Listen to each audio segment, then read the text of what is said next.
SETI, S-E-T-I, stands for the Search for Extraterrestrial Intelligence. It's a word that describes a wide variety of different kinds of searches which are being made all over the world for evidence of the existence of other civilizations in space.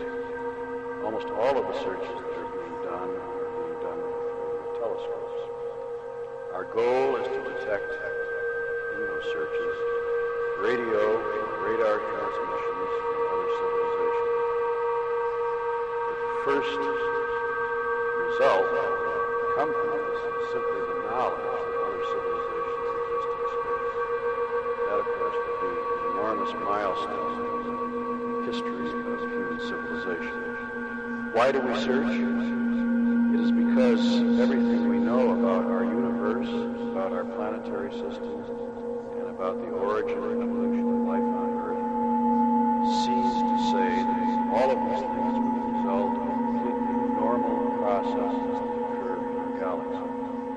No special phenomena, no freak events are required for our civilization to exist as it does. Given the enormous number of stars in our galaxy, which are like the sun, it follows that there should be many, many civilizations in our galaxy and in other galaxies. If they practice technology, as we do, they are detectable. This is a recent development. Until a few decades ago, our instruments were not sensitive enough to detect reasonable manifestations of intelligent life. That is, they could not detect the same sorts of signals and power levels that we ourselves radiate.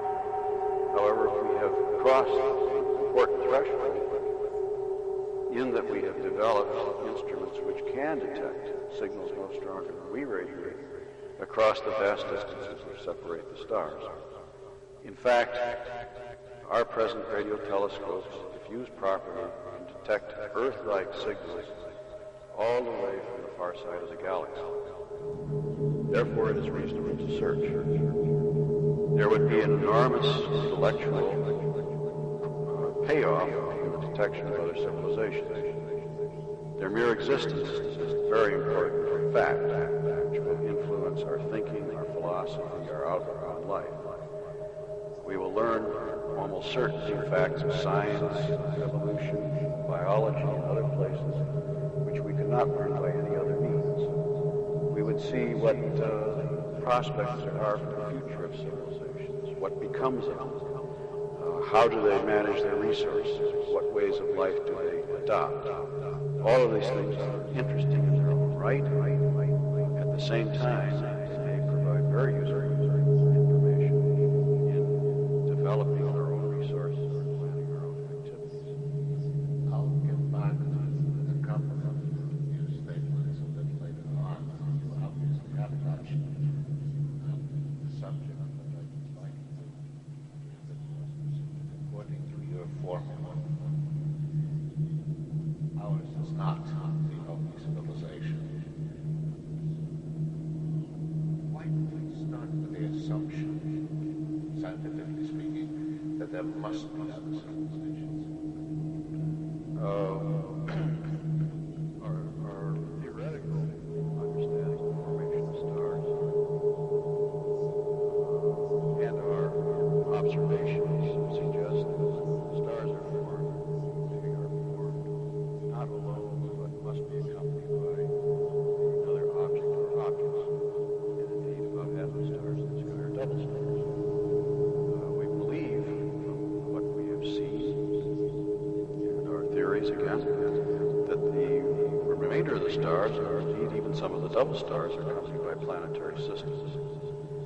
The theory of planetary system formation says that some of the planets in these systems will be similar to the Earth, and there's now been a multitude of experiments conducted in the chemistry laboratories here on Earth, which show that where you have a planet like the Earth, the chemistry of life develops quite spontaneously and with vigor. It does not require any special circumstances for the first steps in life to develop. We have not traced, as yet, the development of structure of molecules of life, but not the first living things. But we are close to that. And again, there doesn't seem to be any special circumstances required to give rise to the living thing. Once you have living things, they compete for resources, food, ecological niches, and this is the driver for evolution to proceed. And so the picture is one where surely very complicated organisms will develop. Many places. Looking at the history of our own creatures, we see one thing which has always improved or increased capabilities of brain have gone the size of one thing which has always increased is the brain. This suggests that you will, in time, may take billions of years to develop intelligence.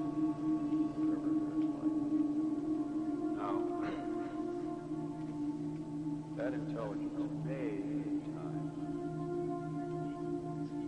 develop itself as technology. And once you have technology, you have a system that's technological system which releases energy into space, energy which you can detect and search in the right way. So this is the major requirement.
Many question, a very profound question, and that is, what should you say? The message is intended for the benefit of other civilizations. And there are a lot of different ideas.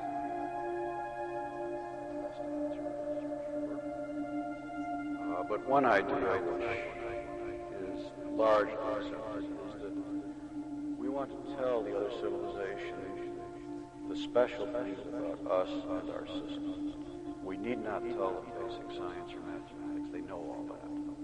So it's silly to tell them what the value of pi is, or what the structure of the carbon atom is, or something like that. They know all that. We're not sure that they know what our biology is. It's possible that our basic biology, system of proteins and DNA, is universal, but we don't know